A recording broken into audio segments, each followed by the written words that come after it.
On November 15, 2022, another cruise missile attack was carried out on the territory of Ukraine, which turned out to be the largest at that time.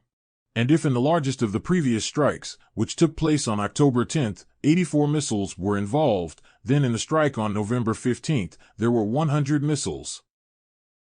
10 Shahed or Garand drones and 20 Caliber sea-based missiles took part in this raid. But most of the missiles that took part in this raid were air-launched cruise missiles X-101 and X-55. Cruise missiles have been made in the Soviet Union for a long time, but before the advent of the rocket grenade, most Soviet cruise missiles were mainly anti-ship. Of course, they could also be used for ground facilities, mainly coastal ones. But such an application was considered atypical and forced. The only exception in the 50s was the X-20 rocket, which received the reporting name Kangaroo in the West. This is a rocket created at the Mikoyan Design Bureau under the leadership of Mikhail Iosifovich Gurevich. The missile was hung on a Tu-95 aircraft and dropped at a distance of 600 kilometers from the target at a 15-kilometer altitude, and flew towards the target at a speed of 2,160 kilometers h. This missile was eventually reclassified as an anti-ship missile and carried a thermonuclear charge. She was supposed to destroy enemy aircraft carrier strike groups. The KH-20 was withdrawn from service not in connection with the advent of a new strategic cruise missile, but in connection with the advent of a more advanced anti-ship missile, the KH-22. In the United States, the first strategic cruise missiles began to be developed earlier than in the USSR. Development began as early as 1947. The rocket was then called not cruise missile, as the Americans call cruise missiles now, but pilotless bomber. The appearance of such a term, as well as the appearance of the rocket itself, was due to the fact that studies by American military psychologists introduced under the guise of bartenders in bars for pilots, as well as records and confessions to military priests, showed that most B-29 pilots consider themselves suicide bombers and evaluate their chances of flying to Moscow to drop on her an atomic bomb and come back alive like around zero. This missile, which received the index SM-62 and its own name Snark, was put into service in 1958. Starting the Earth with the help of solid fuel boosters, such a rocket flew to the target at an altitude of 18 kilometers and a speed of 1,050 kilometers h at 80 kilometers to the target.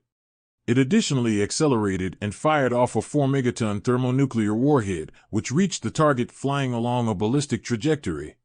The Snark's launch range was 8,850 kilometers, making it the only intercontinental cruise missile in history. The circular probable deviation of the detachable warheads is 7.5 kilometers. Already in December 1959, the Snark was replaced by the Hound Dog air-launched cruise missile, also known under the AGM-28 index. Two such missiles are suspended symmetrically under the left and right wing consoles of the B-52. They were launched from a carrier 1,134 kilometers from the target or flew at an altitude of 16,800 meters at a speed of 2,268 kilometers h. But already on May 1, 1960, 6 months after these missiles were placed on combat duty, Power's plane was shot down by an S-75 missile in the sky over the Sverdlovsk region. And it became clear to the American command that if U-2 was shot down at an altitude of 21,300, then a Hound Dog at an altitude of 16,800 would be shot down even more so. It was then that a new flight profile was invented, which is used by modern cruise missiles. In 1963, the Hound Dog had a new modification AGM-28B. Missiles of this modification, while maintaining supersonic speed, began to fly at ultra-low altitudes, and they were even given the ability to evade suddenly appearing obstacles. Due to the flight at an extremely low altitude, the range of this flight decreased to 640 kilometers, but flying at supersonic speed, the rocket, even noticing an obstacle and starting to act with rudders to avoid a collision with an obstacle, often still did not have time to maneuver. As a result, a decision was made to create up-to-sound cruise missiles, which could be based not only on aircraft, but also on the ground, as well as on surface ships and submarines. Design work on these missiles began in the early 70s. Testing began in 1976. As a result of these tests, the AGM-86 missile was adopted by the U.S. aviation in 1981. In 1983, the BGM-109, better known as the Tomahawk, began to enter service with the fleet. The Tomahawk also had a ground version of the Griffin, but it was made redundant under the contract of December 8, 1987. Almost simultaneously in the same years, work on the creation of similar missiles was going on in the Soviet Union. On a competitive basis, they were entrusted to two design bureaus. The first of these was Berezniak's Design Bureau, which since 1972 was called Raduga.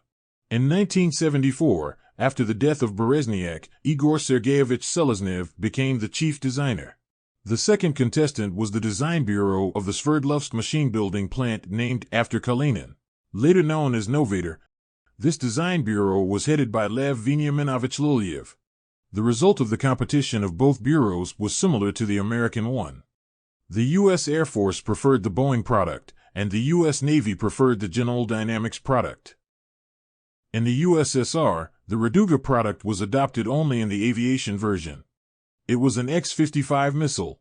The rest of the armed forces preferred the missiles of the Lulyev Bureau, known under the designation KS-122.